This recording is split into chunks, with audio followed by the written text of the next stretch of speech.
बिस्मिल्लाहिर्रहमानिर्रहीम अस्सलाम वालेकुम। वेलकम टू माशाल्लाह टू सिस्टर कुकिंग चैनल। कैसे हैं फ्रेंड्स? उम्मीद है खैरियत से होंगे।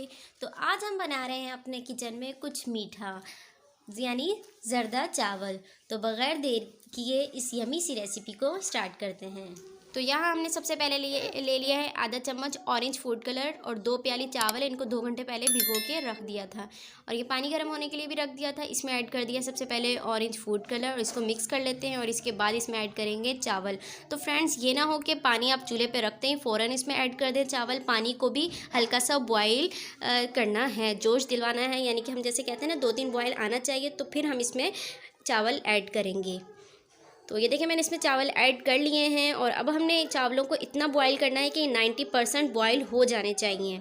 यानी कि हम अगर हाथ से चेक करें तो वो फ़ौरन ना टूटें, थोड़ा यानी सख्त होना चाहिए कि नेल से अगर हम उसको दबाएं तो ज़ोर से दबाने से वो टूटे। ये ना हो कि फिंगर से हम इसको दबाएं तो ये टूट जाए फ़ौरन। बस इतना ही बॉयल होना चाहिए और उसके बाद हम इसे निकाल लेते हैं पानी से।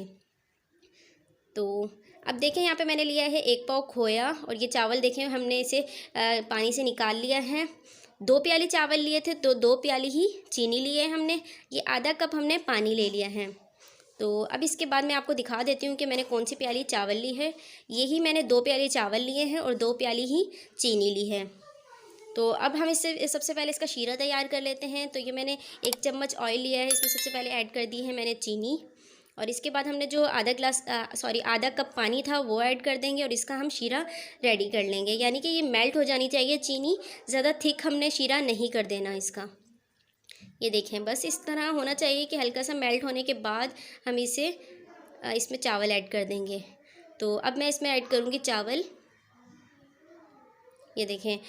तो फ्रेंड्स यहाँ पे मैं एक आपको बात बता दूँ, ये ना हो कि चावल को जब हम पानी से निकाल लेंगे तो उसके बाद हमने फ़ौरन इन्हें शीरा तैयार करके इसमें ऐड करना है। ज़्यादा देर हम अगर चावल को रखेंगे तो ये गुठलियाँ इनकी बनना शुरू हो जाती हैं। तो ये नहीं होना चाहिए। यानी कि चावल हमने पानी से निकाल लिए हैं और उसके बाद यानी बॉईल करने के बाद पानी से निकालने के बाद फ़ौरन हमने शीरा रेडी करना है। तो अब मैं इसमें ऐड कर दूँगी खोया। तो ये देखें मैंने इसमें खोया ऐड कर लेती हूँ और इसके बाद हम इसे कर लेंगे दम पर रख देंगे हम इसे। तो ये थोड़े से मैंने बादाम भी लिए हैं, इन्हें भी मैं ऊपर से गार्निश कर देती हूँ और इसे हम 10 से 15 मिनट के लिए दम पर रख देंगे और उसके बाद हम मिलते हैं। जी तो फ्रेंड्स तकरीबन 15 से 20 मिनट लगते हैं। तो ये दम पूरा हो गया है। तो अब हम इन्हें थोड़ा खोल लेते हैं और इन्हें थोड़ा मिक्स कर लेते हैं। आहिस्ते आहिस्ते से मिक्स करना है, ये ना को एकदम से ही चम्मच चलाना शुरू कर दें। तो इसके बाद हम इसे डिश आउट करते हैं। तो देखें फ्रेंड्स कि मैंने इसे प्लेट में डिश आउट कर लिया है। तो इसका फाइनल लुक आप देख रहे हैं, कितने मज़े के लग रहे हैं। तो फ्रेंड्स ज़रूर ट्राई कीजिएगा इस रेसिपी को और मुझे बताइएगा कि आपको ये रेसिपी कैसी लगी। अगर आपने अभी तक हमारे चैनल को सब्सक्राइब नहीं किया तो प्लीज़ सब्सक्राइब कर दीजिए ताकि हमारी मज़ेदार नेक्स्ट रेसिपी आपको मिलती रहे। चलती हूँ दुआओं में, याद रखिएगा। फिर मिलूँगी एक नई रेसिपी के साथ, तब तक के लिए अल्लाह हाफिज़।